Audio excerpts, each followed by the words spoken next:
Welcome to Sports Extra, the best weekly sports show on NBC in Atlanta. We won't walk off on you, but the Braves probably will. Matt Ryan will tell you that's none of your business, and it's June, so naturally we have an entire block dedicated to SEC football. We start with the Braves having the worst month of their season so far and in desperate need of the All-Star break, which is underway right now for them. The Braves going from league leaders to looking up at the Phillies in the NL East only by half a game, but still a quick drop from what they were doing. The big news this week, Demetrius Robertson, the former five-star #1 athlete in America, transferring from Cal. He's coming back to Georgia. He's from Savannah originally.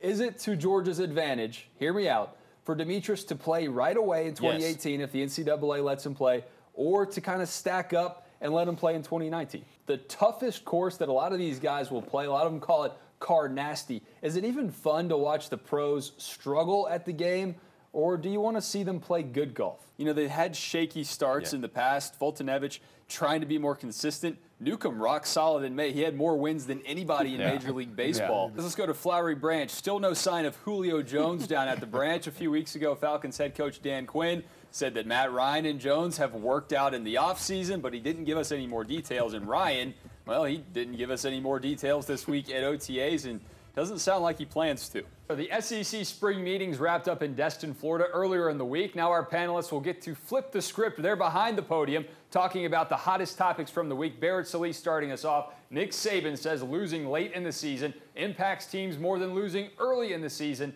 Your thoughts? One thing we learned this week, Matt Ryan is #9 on the list of Forbes' highest paid athletes. He's the only one, the first one on that list that doesn't have a championship. But how much do you think this might be playing into what's going on with Julio right now? George Charles Barkley said if Loyola Chicago made the Final Four, which they did, he's going to take a stroll with Sister Jean in San Antonio. In one word, can you sum up how that meeting, Charles called it a date, but can you sum up how that meeting is going to go? Not in one word.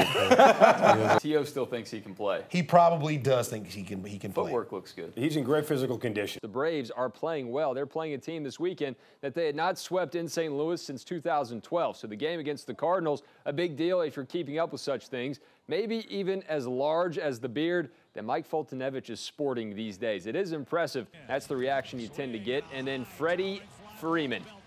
Hate to see you go, but I love to watch you leave. Starts a 5-run, 6th inning for the Braves.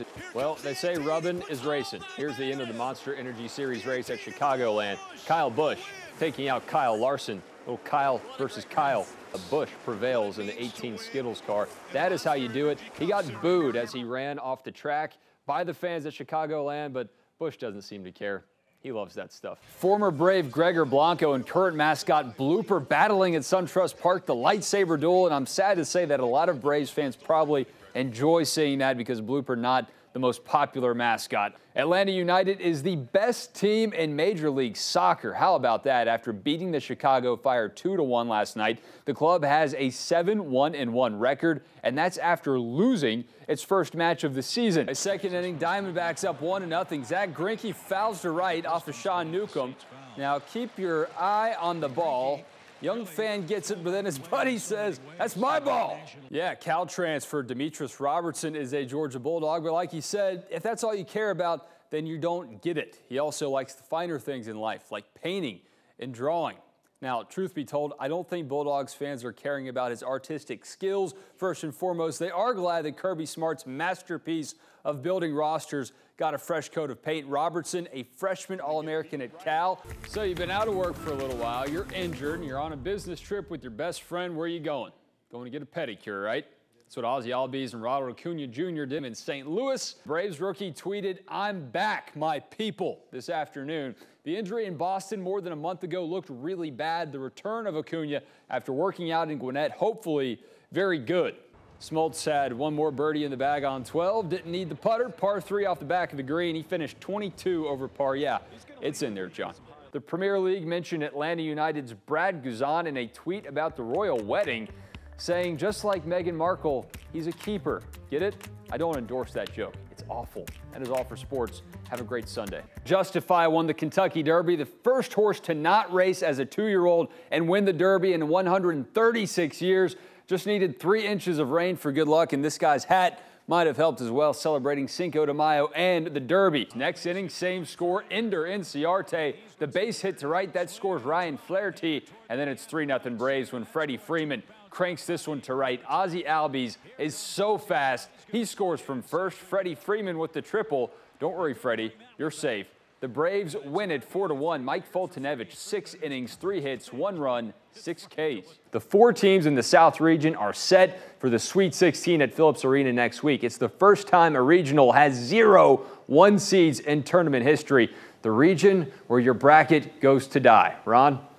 Yeah, my bracket blew up a long time ago. The 2016 Ryder Cup had all the fun, yelling, shouting, and finger-wagging in a showdown of Rory McIlroy against Patrick Reed. I can't wait to see what that looks like at Augusta National. Reed and Rory are 1-2 atop the leaderboard after 3 rounds. Reed, headphones in his ears, tuning out the haters. The leader through 3. Third hole, birdie. He had 4 of those today. Had to hold off Jordan Spieth here on 16. One of his 9 birdies. Shot a 64, tied the low score on a Sunday. Lowest round ever was a 63. He finished 3rd, 2 back of Reed. And right behind Ricky Fowler, one of his 6 birdies, he finished 1 stroke back of Reed. Your Masters champion shot a 1 under 71, winning the Masters at 15 under par.